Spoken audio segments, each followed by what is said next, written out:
And the Outback Bowl had a thing where they had two costume mascots. One was a coconut shrimp, and the other one was a bloomin' onion. Ryan, I'm going to ask you to do something for me. I want you to Google my name and bloomin' onion and tell me what comes up. I can't wait. Ryan Nanni, bloomin' onion. Mm-hmm.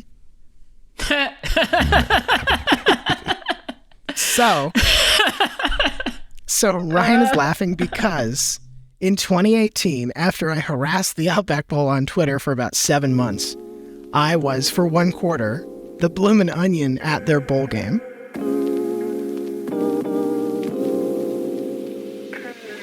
Hello, everybody. Welcome back to another episode of That Can't Be Right. I am your host, Ryan Rogan. I recently read on the super reliable website, twitter.com, that ratings and reviews on podcasts don't mean anything, but they do provide external validation that you can only get from strangers. So please leave 5 stars and a review when you get a chance.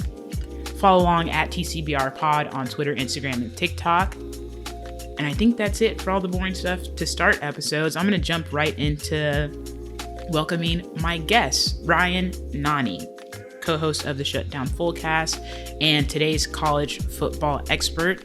Ryan, welcome to That Can't Be Right. Thank you for having me. Expert is a label I don't often have applied to me, so I'll do my best to live up to it. I appreciate it. I had the week off between Christmas and New Year, and every time I turned on the TV, it felt like there was a college football game. And I was like, when did there get to be so many college football games? And I Googled, and there's something like 35. Yeah, I think that number's low at this point. You know what? Let's just do this in real time. I can tell you exactly how many bowl games there were in this last year. And the answer appears to be 42. Okay. Yeah. 42 bowl games. Yeah. Off the top of your head, do you know how many college football programs, like field teams that would be eligible to participate in a bowl game? So that number changes a little every year, and there are always like some weird quirks as to like, oh, this is a relatively new team, so they're not allowed to participate this year. But a good rough number, just to sort of set the stage, is like 130. That's okay. What you're looking at. Right.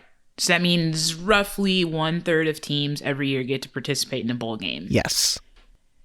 That hasn't always been the case.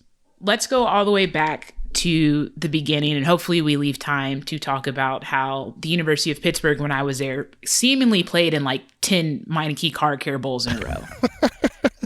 Every year. Okay. But yes, let's start at the beginning of college football. Are they still wearing the soft helmets? The leather helmets. Yes, this is definitely like the oldest, but this is 1902 that we're talking about. That's how old this is. And specifically, it's the Rose Bowl. It's not called the Rose Bowl at that point, though, because the stadium that's also called the Rose Bowl doesn't exist. What happens is the Pasadena Rose Parade organizers are trying to add more events to their whole thing. Like they want to have more fun for the crowds to come and see. And so they contact Michigan and Stanford, I believe it is, and sort of say like, hey, would you like to play a January football game here? You know, we do the Rose Parade on New Year's Day. It'd be a fun thing to do, blah, blah, blah. And that's how the first bowl game comes into being. The brief sort of history after that, there is a period where, I should note, Michigan beat Stanford so badly that the Rose Parade organizers are like, well, we're not doing this. And for like the next 10 years, they do like camel races and ostrich races, and they just do like, it's just sort of like whatever, vague entertainment purposes. But once the Rose Bowl starts in earnest again, other cities in warm weather places say, hey, that's a pretty good idea to generate tourism. So the Sugar Bowl in Louisiana, the Orange Bowl in Florida, I believe it's maybe the Sun Bowl in Arizona, they sort of say, well, we want our version of this. And it's very much the same thing where there's an Orange Bowl parade, for example, and it's all geared around how can we get people to come, people who live in Michigan, Ohio, Massachusetts, New York, cold weather places, how can we give them one more reason to come to California, Arizona, Louisiana, Texas, Florida during the coldest time of the year? And it's really just a local tourism play. And that's the case for probably like the next 60 years or so. And as a result, the number of bowl games that you see up until like, let's pick a year at random here. Let's say 1977. Mm-hmm. The number of bowl games that you have that year is 13. They are only in the places that I have named. There's one in Birmingham, there's one in Memphis, and there's one in Atlanta by that point. The Peach Bowl is one of the old ones that I forgot. But by and large, it's just like, okay, these are the places you go when you live somewhere cold and dark in the winter and you don't want to be there on New Year's Day. Okay. But in terms of like maybe the selection criteria, was it like elite teams? Was one team like always maybe guaranteed a spot in a bowl game or anything? Sure. Yeah. The way it tends to work, and this has been true since the beginning, is these are arrangements between the bowls, which are sort of their own entities, sort of like mini LLCs or nonprofits, depending on how they're set up, and the conferences from which the schools are members. And they make these arrangements and sort of say, okay, two conferences, we'll take, the ACC and the SEC. You're going to give us one team a year to come play in our bowl game. And there's a whole like convoluted selection process as to which bowls get to pick which teams now, et cetera, et cetera. But it's always sort of existed on that footing. The interesting thing is that for a long time, some places, bowl games were perceived, at least by a lot of schools and a lot of conferences, as sort of just like a fun reward. It's kind of like a cool field trip you got to go on. Mm-hmm. The best example of this, to go back to the Rose Bowl, the Big Ten, which is one of the biggest football conferences and one of the most like passionate, had a rule for a long time where you couldn't go to the Rose Bowl in back-to-back years. Even if it's supposed to be the tournament, it's supposed to be the bowl game for the Big Ten champion to go play in. Mm-hmm. But the rule was, if you went to the Rose Bowl one year as Big Ten champ, the next year you didn't get to go. The next sort of team in the rotation got to go. And as a result, you'd see like, yeah, Ohio State's not going to the Rose Bowl this year. It doesn't matter that they won 12 games or whatever. Mm-hmm. It's important that we share, and it's important that everybody gets a turn. But that is, I think, a good reflection of bowl games were fun, but they were not the be-all, end-all of the sport by any means. Okay, let's jump back to the bowl games, decide what conferences are going to partner with. Yeah. Is that when the money starts exchanging hands? It's kind of a combination of factors. So one of them is that.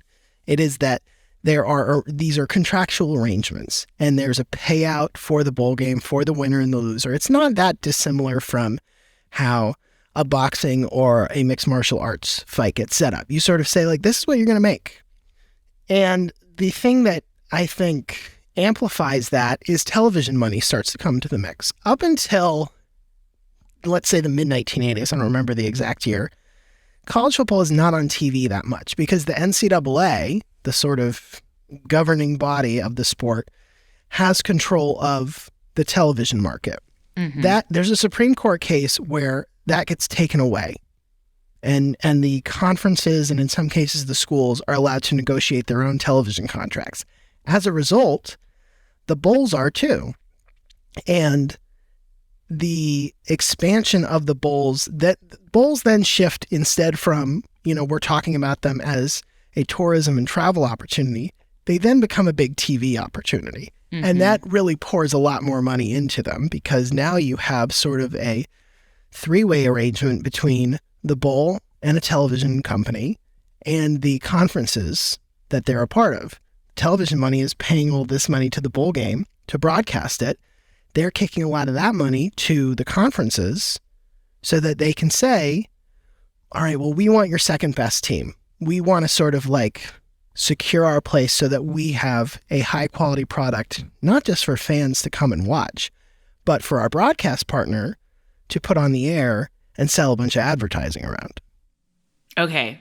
One, I didn't realize there was a Supreme Court case to blame for every conference having their own network. Yes, correct. We could do another episode on that, but now you look on ESPN, if you're looking for a game to watch, it's like ACC, Pac-12, Texas Longhorn Network, and I also was kind of chuckling to myself when we're like, oh, we want your best teams, and then looking at the results from the 2022 bowl games and seeing that, like, I don't know, a third of the teams were at 500 for the season. Yes. Some of these bowl games, right, the Cotton Bowl, the Peach Bowl, the Rose Bowl, like that's what they're known as.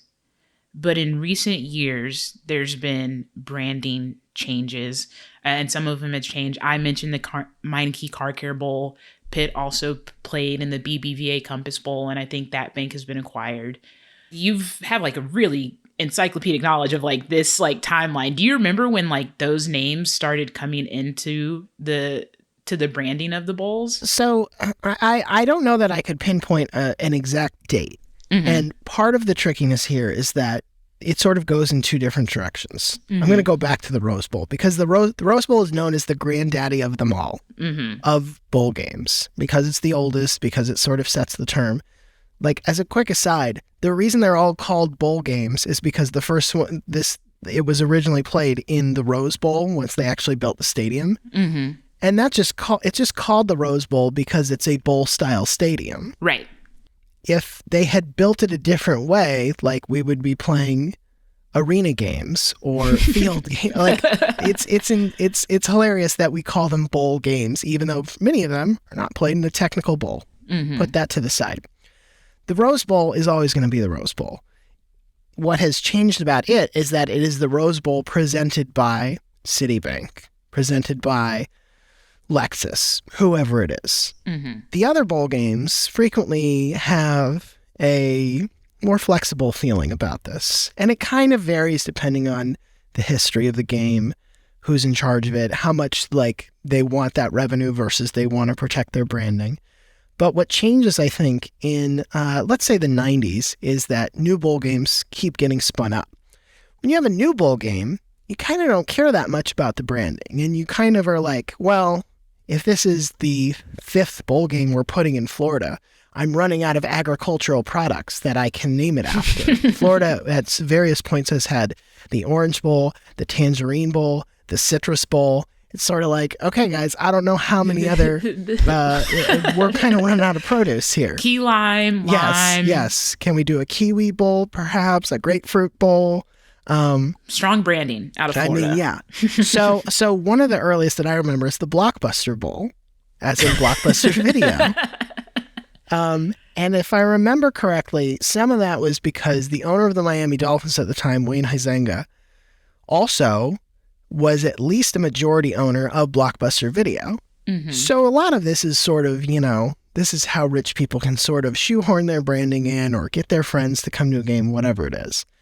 But this is sort of the period where you start to see that shift and you start to see more bowls that are called brand name bowl instead of tourist item or thing you would see on like a placemat about your state. Yes, that's right. A placemat about your state. That's right. I guess it's a real missed opportunity that they didn't just name the Rose Bowl like very inconvenient to get to stadium. Yes, correct. Yes. That could have stuck, and I'm glad it didn't. I went to UCLA for grad school, and like I went to maybe 5-6 games because the Rose Bowl is it's a trek. Also funny that there was a Blockbuster Bowl. I'm just thinking about cryptocurrency and how they got in on all of the jerseys and like the naming rights at the stadiums and like how close we were to, if it hadn't imploded, like how close we were to having did we have any crypto bowl games? There was a Bitcoin Bowl. Yes. There was a Bitcoin Bowl. There was a Bitcoin Bowl. It was in Florida. And so the other thing that's changed is that these bowls change names all the time. So we'll use the Bitcoin Bowl as an example. This is a bowl game that originally was played in the baseball stadium that the Tampa Bay Rays use in St. Petersburg. At various times it has been the Magic Jack Bowl, which is basically like voice over IP technology for old people to use telephones, I believe. Okay. The Bitcoin Bowl, the Beef O'Brady's Bowl, which is a weird like Florida faux Irish restaurant chain. The Bad Boy Mowers Bowl. Yeah, there's no consistency to this. For all of these, it's sort of, you can almost name any brand. The Sun Bowl is currently the Tony the Tiger Sun Bowl. Not the Frosted Flakes Sun Bowl, the Tony the Tiger Sun Bowl. Fun fact, both my alma maters played in the Sun Bowl this year. That's right. I forgot about that. Pitt, UCLA. It was the only game, I think pretty sure it was the only college football game I went out of my way to watch. Yeah. And I intended to watch it at home. And as part of those TV deals we talked about earlier, I couldn't stream it on my home television. So I had to put on pants, go to the bar with I wore a Pitt hat and a UCLA sweater and just confused everybody at the bar. Perfect. I love it. It was great. But is it worth it? Or is there like any research out there about like whether or not this is worth it for the companies? If it's easy to just kind of change it so quickly, you're not getting that real like brand continuity or anything. But you also mentioned like rich people, they just do what they want with their money. That's a great question. I don't know. There probably is some study out there that says like it's worth it for this. And the kind of companies that sponsor bowl games run the whole gamut. Some of them have gone out of business a long time ago. Some of them are the biggest, like Citibank has been a sponsor of the Rose Bowl. Like Citibank, as far as I know, I hope I haven't jinxed it, isn't going anywhere. Yep. Not until I use my Beyonce tickets. Exactly. Like I have points I need to use up first. Just give me a minute, Citibank. So I think there are different incentives for different companies. One of those, I think, is that it's an easy sort of perk that they can offer to high-level executives, clients they're sort of trying to woo. Like if you have a nice bowl, like it kind of goes back to the original purposes of these. If you say, hey, we're the sponsor of this fun New Year's event in Miami Beach, we're going to fly you down, we're going to put you in a box, we're going to take you out to dinner the night before. It's sort of like it becomes a like small corporate outing. You pay a lot of money for it, but you can sort of say like, well, we have the advertising budget and, we're going to have our name plastered all over the programs for the game and the tickets and whatever merch people are buying. Like it's probably justified, even if ultimately you're like, I don't know how much it's moving the needle. Mm-hmm. Yeah, that's I think in my initial communication too, I was like, is this just like a weekend away for people who don't like their families? Frequently. Which it's kind of what it seems like, but that's what a lot of suites at sporting events are used for, so it totally makes sense. Pause, kind of like the Inquisition. Have you been to any bowl games? Where did you go to school? Was your school a football school? This is going to be fun because you are one of the first people I've talked to who hasn't asked me a question right off the top, a very specific question right off the top of the bat. And I'm not kidding. I'm very excited about this. Here's a little background. I went to the University of Florida. Okay. And in January, I think on New Year's Day, 2017, Florida Gators were playing in the Outback Bowl, which is no longer called that anymore, but was for a long time. It's in Tampa, which is where I grew up, basically. Okay. I'm watching this game in New York, where I lived at the time with my wife. I don't even remember who Florida's playing. Florida and the Outback Bowl had a thing where they had two costume mascots.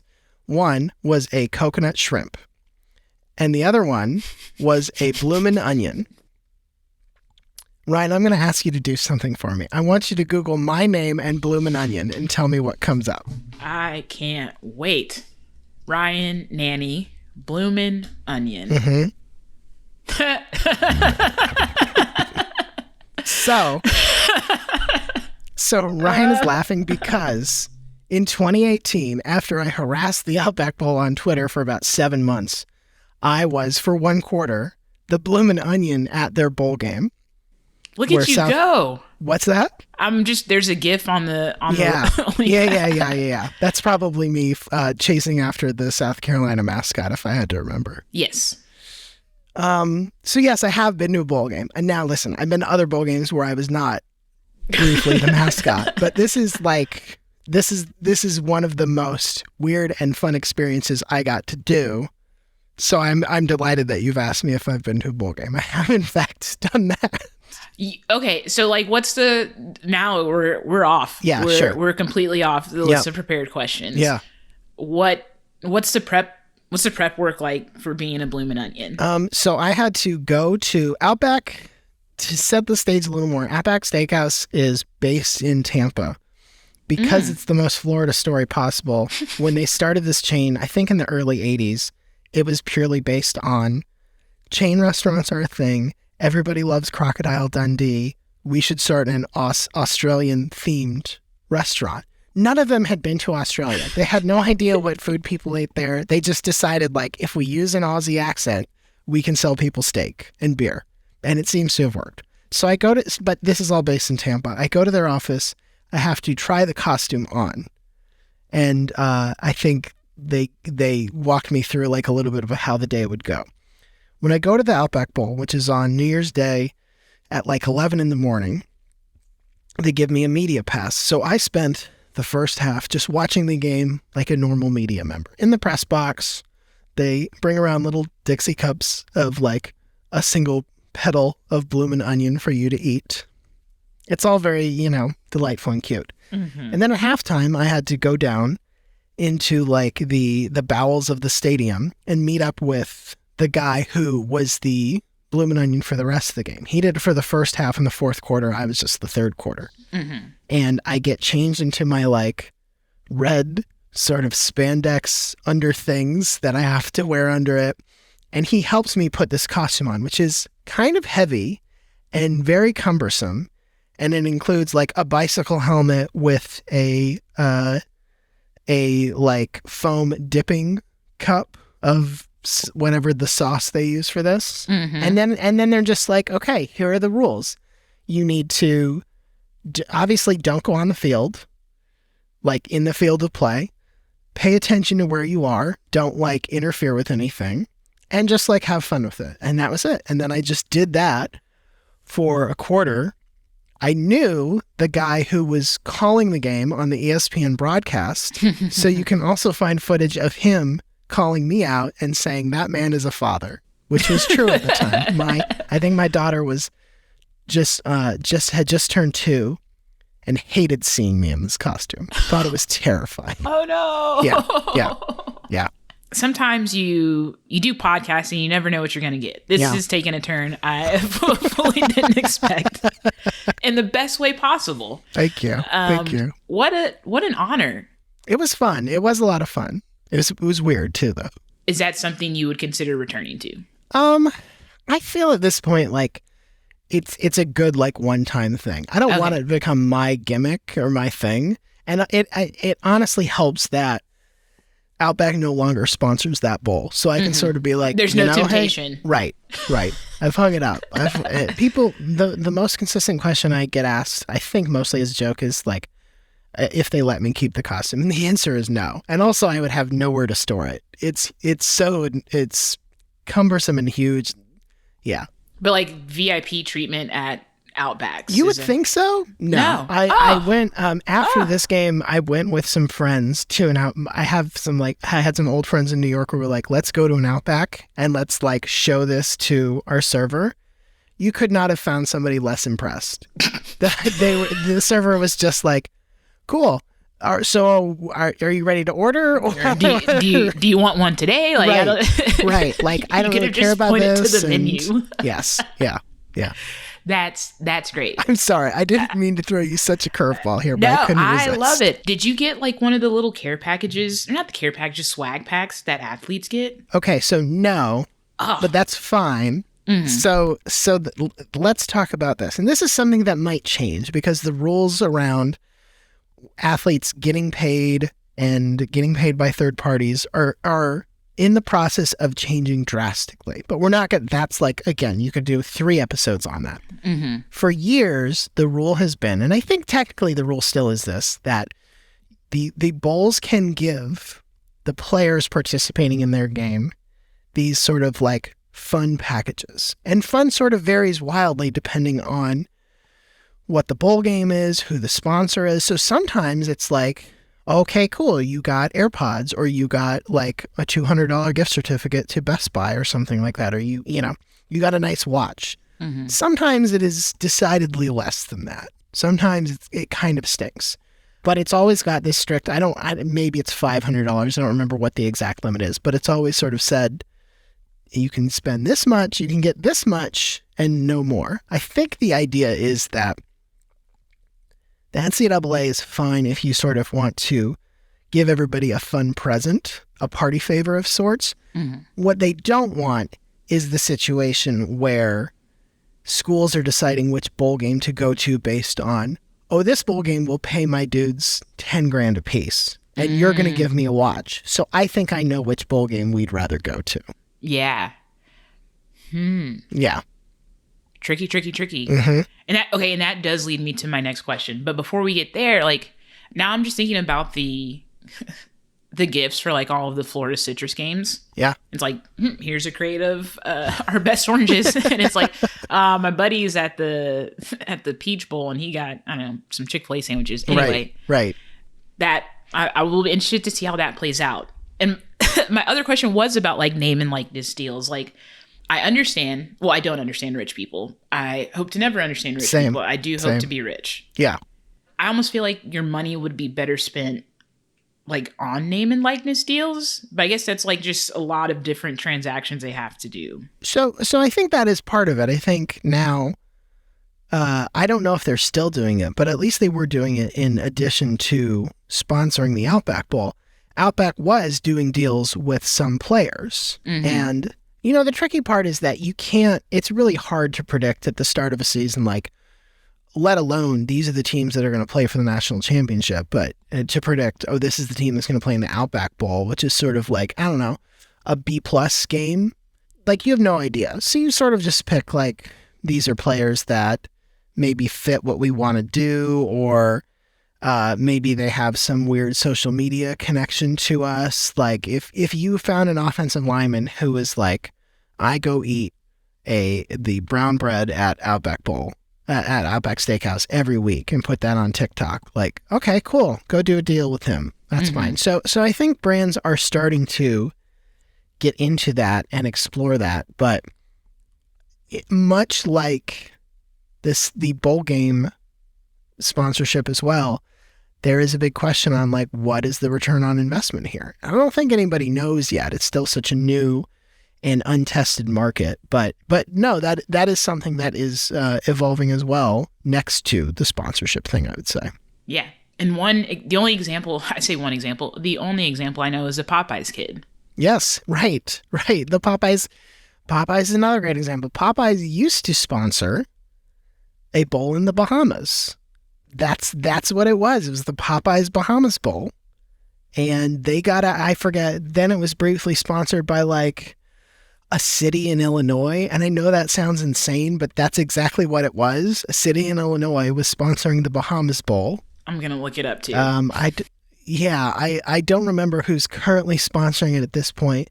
But yeah, the Popeyes kid is I think at this point, a classic meme is probably the best way to describe him. Mm-hmm. He is a college football player. He's not playing at like a big name school, but it sort of came out like he's playing college football. As a result, he can get this sponsorship deal. People sort of bugged Popeyes on social media about it, and now he's a brand ambassador or whatever. It's actually a very nice story, I think. It is. You always wonder what happens to... Well, you always wonder the origin story of memes and then what happened to them. So what a great ending. Well, story. Yes. You know, he's just starting his career. So I'm looking at the Bahamas Bowl. So it was the Popeyes Bahamas Bowl. And then Elk Grove Village, Illinois. That's the one. Picked up the title sponsorship using Makers Wanted Bahamas Bowl. And now it's a Hometown Lenders. Yeah.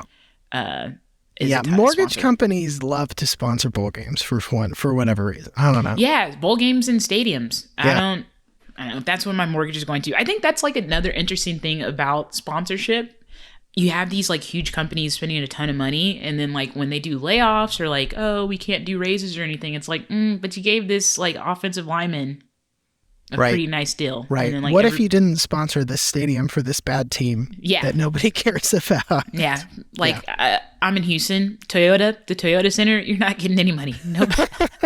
My favorite example of this, I don't think they're still the sponsor, but the Los Angeles Angels, for a long time, their stadium sponsor, I believe, was like the local power company. And I'm like, why? We don't have a choice. None of us are going off the grid out here. We just have to use you. You don't need to do this. Yeah, there's a duopoly at best, maybe, but it's a monopoly. We're fine.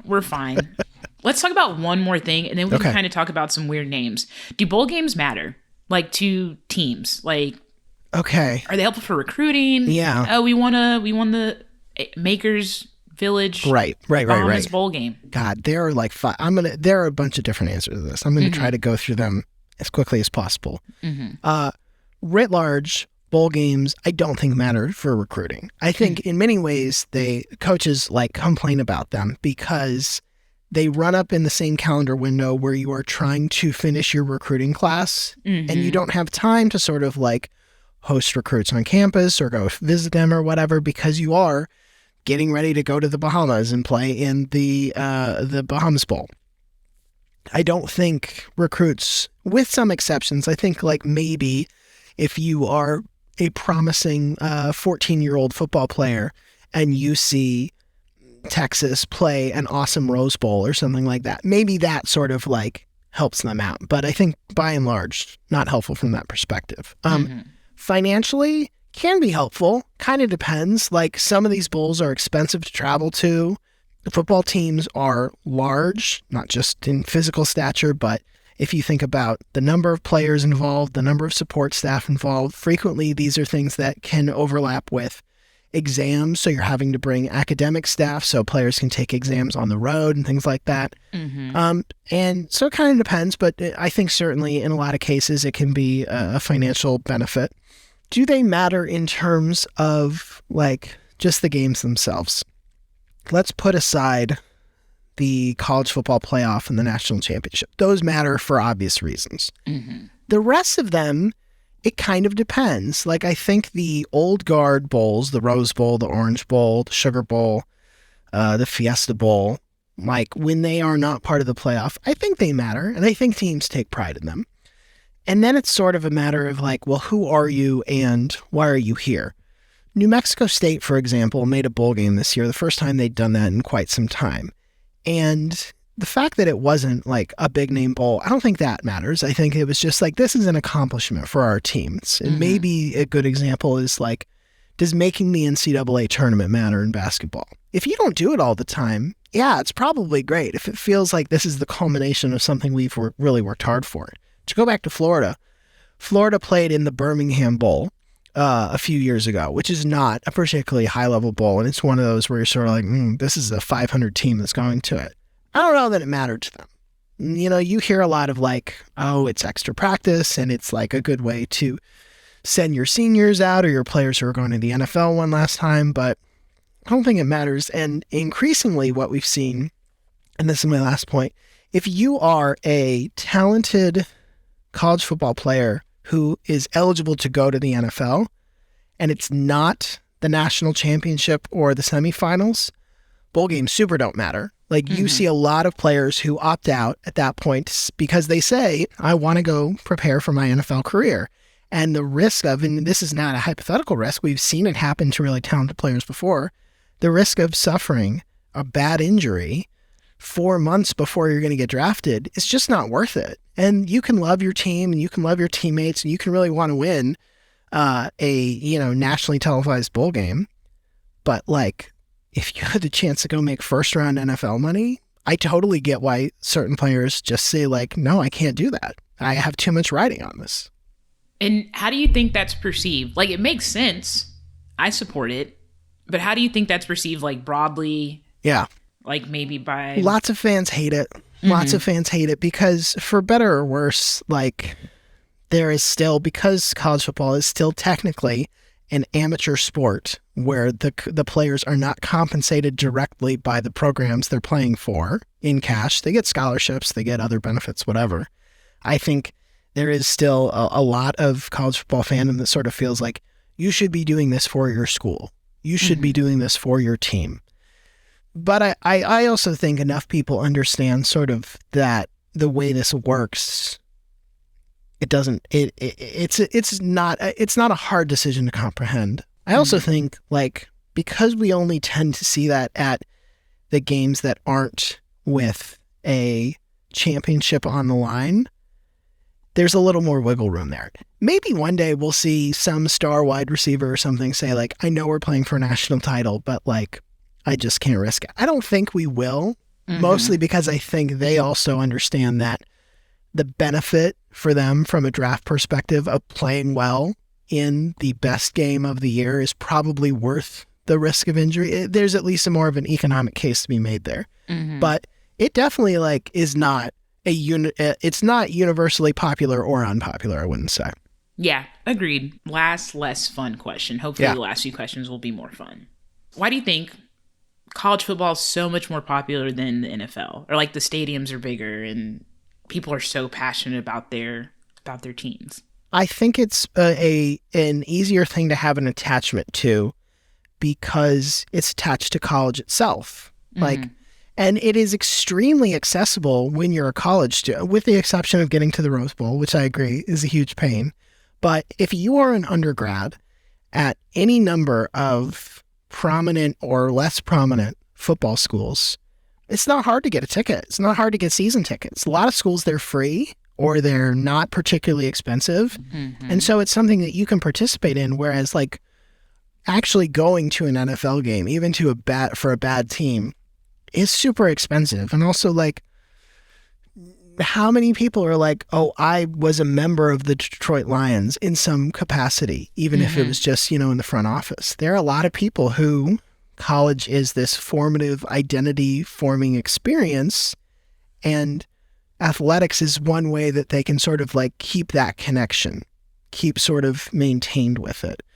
I think the other part, at least in the South, is that football, specifically pro football, has not traditionally had a big footprint in the American South. Like, you've got the Falcons in Atlanta, but they're a team that didn't exist until the 70s, I believe.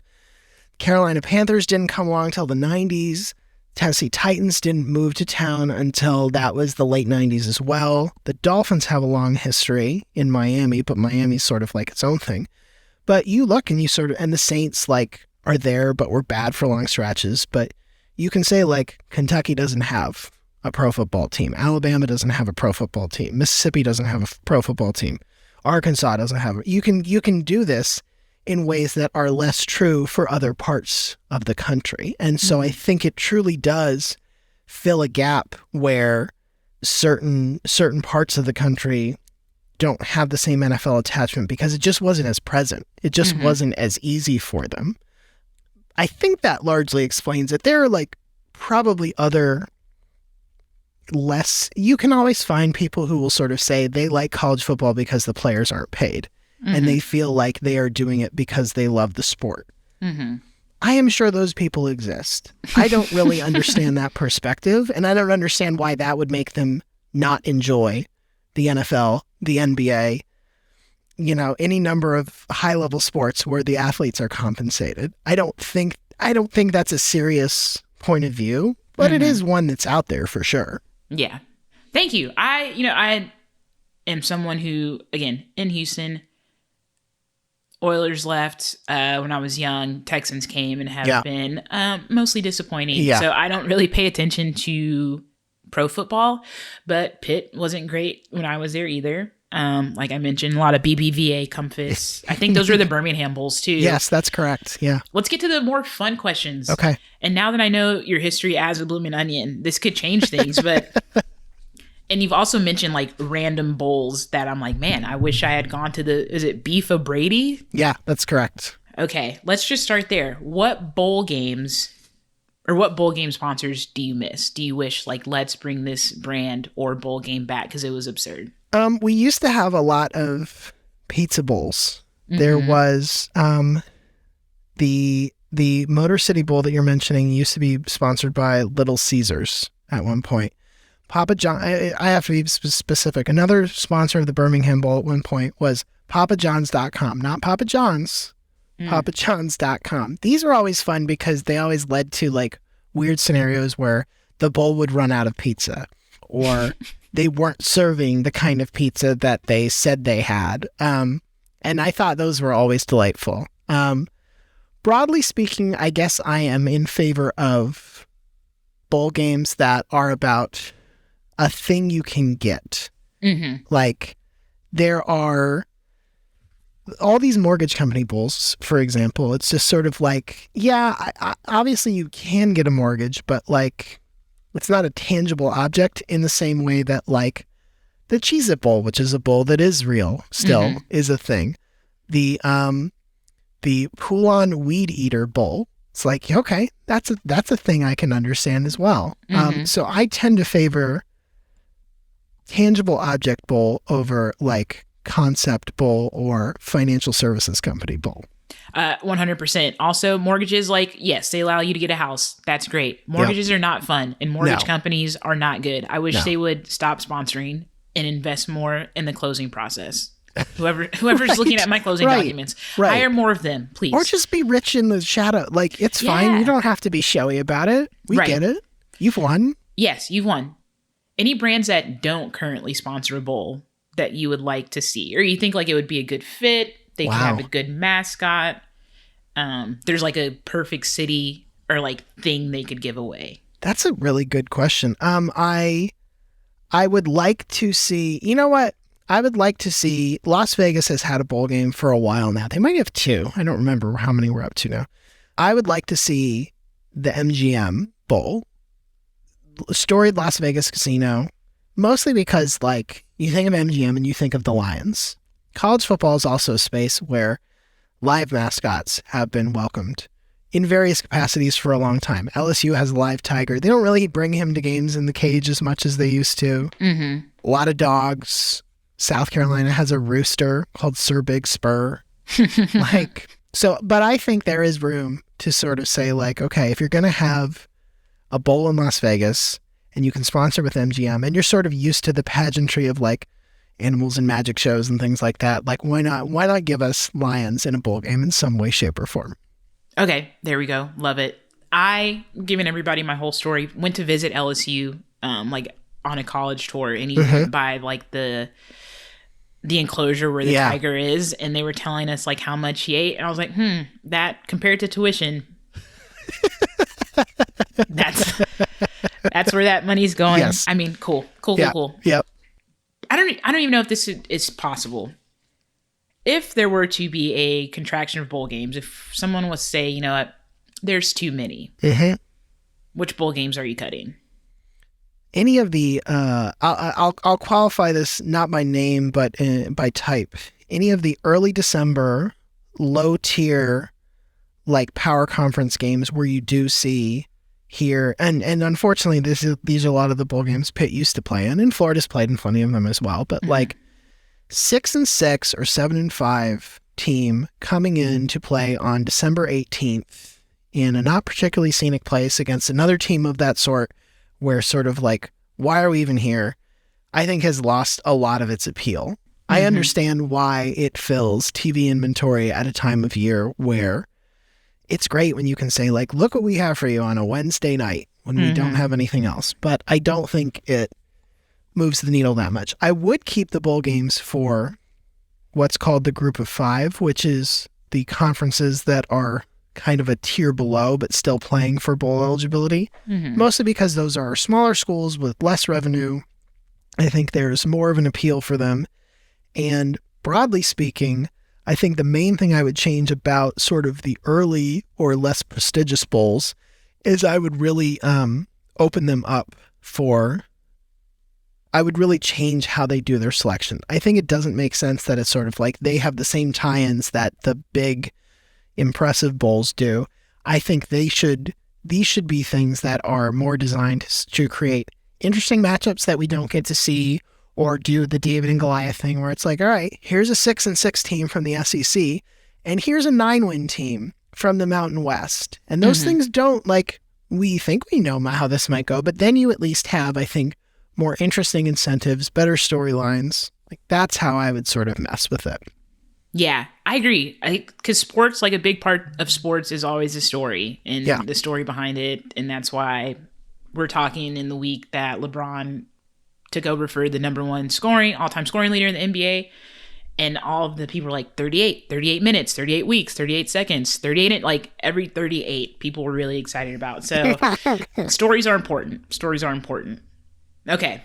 Given what I now know about your history as a blooming onion, if you had the opportunity to revisit the career as a bowl game mascot, which of the existing bowl games do you think you would you dress up as a mortgage officer? Would you... Let's see. Citibank, a banker? I don't know. So of the financial services companies, the one that maybe fits this bill is the Tax Slayer Bowl, which is played in Jacksonville, Florida. This is the Gator Bowl, as it was known for a long time. Mm-hmm. Tax Slayer is one of the litany of like free to file, maybe not tax services. I don't know if they have a mascot, but they do lean into sort of like medieval imagery of like, literally here is a knight in shining armor to slay your taxes. Mm-hmm. I would consider that. I understand that would potentially be very sweaty. The other one that I think would be fun, it wouldn't be as visible. The Orange Bowl has a mascot called Obi, who has been the mascot for, I think probably like 70 years or something. He's almost like as ubiquitous as a college's mascot would be. Mm-hmm. And he's just an anthropomorphic orange. And I'm like, that could be fun for a little bit. I think like maybe there's an appeal to being a mascot. It's kind of like when famous people go to Comic-Con or something, but they go in a costume where nobody who can tell who's who. Mm-hmm. I can see the appeal to that for sure. Well, there you have it. Can I give you one more piece of information before we go? Absolutely. I'm so sorry I didn't ask for that. No, it's fine. Go for it. The other thing that changed in the history of this, I said before, this was sort of a three-way transaction between the bowl games, which are independent institutions, television networks, and the conferences, right? At some point, ESPN specifically started acquiring bowl games and now operates several bowl games on its own as like owned and operated events. So now you have, I would argue, some of these games exist just as TV inventory. Like it's not even, there's not even some like, old white-haired coalition of people who just love Montgomery, who feel like people should come visit and appreciate the history. And I don't know if that's one of them. I'm just picking a city at random. This is like just television programming. The other thing I will add to you real quick, part of the reason why bowl games exist and persist and are part of the college football landscape such as they are, college football at this level, not at the lower levels, not at FCS, not at Division II, not at Division III, is the only sport, I believe, where the NCAA does not organize or award a championship. It all happens outside of their purview. They run the NCAA basketball tournament for men and women. They run the College World Series for men and women. They run track and field, gymnastics, swimming, all these other things. Football is the one thing, basically because the bowl games got there first, that it's not their thing. Okay. It's weird. Now I have two questions. Great. Love it. First, could you see ESPN doing something like the NFL did with the Pro Bowl, where it's not a game anymore? It's like almost like NBA All-Star Weekend. Maybe that reduces the risk of players getting hurt, but they can still have the event and players can still shine and get like a prize pack. Could you see that? That would be interesting. I think they would have to sort of change. I think that because it's ESPN, I think that's something they would add to the existing rotation rather than replace. I don't think they would swap it out. I should also note, and you should just go look this up later, for a long, long time, the NFL had an event where either the champion or maybe the second place team played like an all-star team of college players. And they did this for like 15 years or something crazy. Oh. Yeah. Interesting. Yeah, that's a total aside. What's your second question, though? Second question, has the NCAA ever tried to do a championship? So what's interesting is that at what's called the FCS level, the FBS, where all the teams we've been talking about play, is called the Football Bowl subdivision. FCS is the Football Championship subdivision, and it is slightly lower stakes, not the same level of talent, but still like good teams, still good football. And they control that, and they have a tournament. They have like I think it's 30-some team tournament, and it proceeds through and awards champion. It's a bracket, same thing. I think at this point, the NCAA cannot take control of this because the conferences and the networks are too happy with how these things are going. Mm-hmm. Like, they're like, if we don't have to let you be the overseer and the financial controller of this, why would we give it to you? Right. And so I don't think they will ever get that privilege. No. Okay. Yeah. And I'm okay with that. The NCAA, that could be another episode. I know we've alluded to several other ideas, but that could be another episode about why they're not great. Yes, correct. We're diplomats. Yes, we're being very kind. Thank you for adding that. I really appreciate you, because it does continue to add to like the picture of like how we got to 40 bowl games in the last few weeks of the year with pretty average teams. Would love to see your suggestion of like, let's make it interesting. Let's not keep pulling from the same pool, but who knows? Who knows how much clout we'll have as Twitter becomes more and more unstable. But before we go, where can people, if you want to be found on the internet, where can people find you, connect with you, advocate for other mascot opportunities? Sure. You can find me on Twitter and Instagram at Celebrity Hot Tub. As mentioned earlier, I'm one of 4 hosts of the Shutdown Fullcast, which is technically a college football podcast, but so often is not even close. We don't talk about that at all. But if you're going there thinking, oh, I'll hear the same amount of football discourse, you're going to be disappointed. I'm just warning you at the gate. That's okay. They found this, and that's enough. That'll hold them over until college football season actually kicks off in earnest. Yes. This will air after the Super Bowl. Do you care about the Super Bowl? Do you have a dog in the fight? I'm an accidental Eagles fan. I sort of memed myself into being an Eagles fan. I just like Eagles Twitter, and I like the weirdness of the Philadelphia Eagles. So I am definitely pulling for them. I don't have a prediction because I know that I am not smart enough to provide meaningful football predictions, so I don't do that. More people should take that advice. More people should take that advice, even though brands have been built on doing the exact opposite. Right. So, right. We'll start an ESPN show called No Take, where we're just like, the world is a complicated place, and I don't know what will happen tomorrow. Thanks for watching. Yeah, they're both good. That trade seems fair. It's hard to say if anybody won. Who knows what will happen? Right. ESPN, if you're listening, hire us. The Ryan and Ryan show.